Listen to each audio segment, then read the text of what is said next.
bak srito wanciratri nganti gagak trino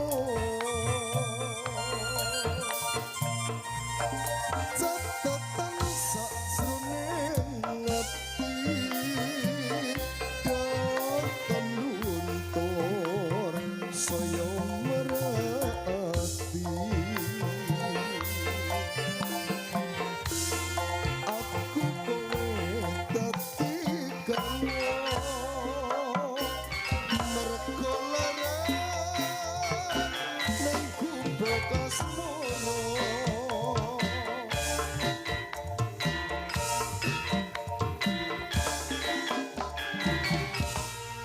Alhamdulillah sugeng sonten. Assalamualaikum warahmatullahi wabarakatuh. Alhamdulillah Pak, dina iki iso sowan ning gone Sekarsari Ndresan Lor. Bolak-balik awak dhewe wis ditimbali dulur-dulur kene ya Pak. Iya lali aku. Kowe kok lalinan to saiki? Lah iki roro ning pinggir kali ya. Lah gene nek ketoprak ning pinggir kali, lah ya wis penak to sahdu. Sahdu piye aku angger ngingetno kali ku rada merinding.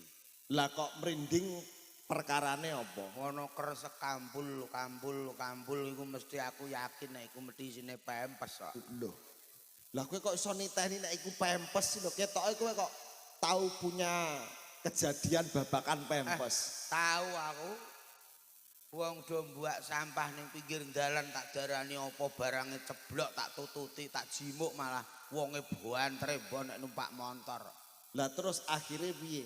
Tak delok ya isine layak kok tak kekno ra gelem wong jebule sampah. Isine pempes karo mbah apa iku ora roh aku. Oh alah, layak to layak. Jebul kowe punya kejadian sing kaya ngono. Lah mulane Kuwi nyawang kali sing mbok ingetno ya pempes ae. Sing mbok ingetno ki aja pempese. Justru aku seneng nek pentas ning pinggir kali niki.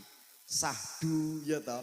Dasar iki mang kahanane ya rada udan, rada grimis ning alhamdulillah ra dadi ngopo. Pertanda kajate dulur-dulur Ndresan Lor iki diijabahi marang Gusti Pangeran, diparingi adem ayem tentrem mergo filosofine banyu udan ki ademe banyu udan sumrambah ademe warga masyarakat Ndresan Lor. Amin. Iki acarane sedekah bumi ya Bu. Sedekah bumi bener. Sedekah bumi nyedekahi bumine. Nyedekahi bumine. Muga-muga bumine subur makmur. Amin. Mbancaki lemahe. Mbancaki lemahe. Muga-muga lemahe nek dideki omah dadi omah sing swarga donya. Amin. Mbrokoi bantolone. Bantolo kuwi ning dalan muga-muga dalane nek dibrokoi dulur-dulur Ndresan Lor kene nek nyambut gawe ora ana alangan siji apa. Amin. Nyajeni sitine. Siti iki ana rena loro sing dipengeti. Siji iki mengeti kaki danyang nini danyang sing bau reksa Ndresan Lor kene. Muga-muga iso njangkung dulur-dulur sing urip ning desa iki ilang sengkarane kari bagya mulyane. Amin Allahumma amin. Muga-muga apa sing disediake iso kelakon. Amin. Warga kene pinaringan tentrem, rejeki ingkang melimpah halalan barokah. Muga-muga dongaku dulur kaping 5. Iya. Munggah kaji. Munggah kaji. Iya, kowe apa ora duwe cita-cita pengen munggah kaji?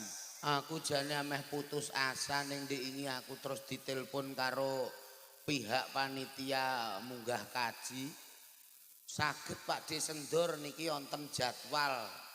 Aku jane kan niki Bu 2026 wulan September sesuk. Oh 2022 iki. Apa 26 iki. Wulan September sesuk ning sarene kula mara mrika kapal mabure pun kebek. Dadi kula mboten sida. Sik ah. Kowe iki nek omong iki aja ngawur kok. Ora ana kapal mabur kok nganti kebek iki gak ana. Entek eneke iki ning gandul suwiwi apa buntut ngguri?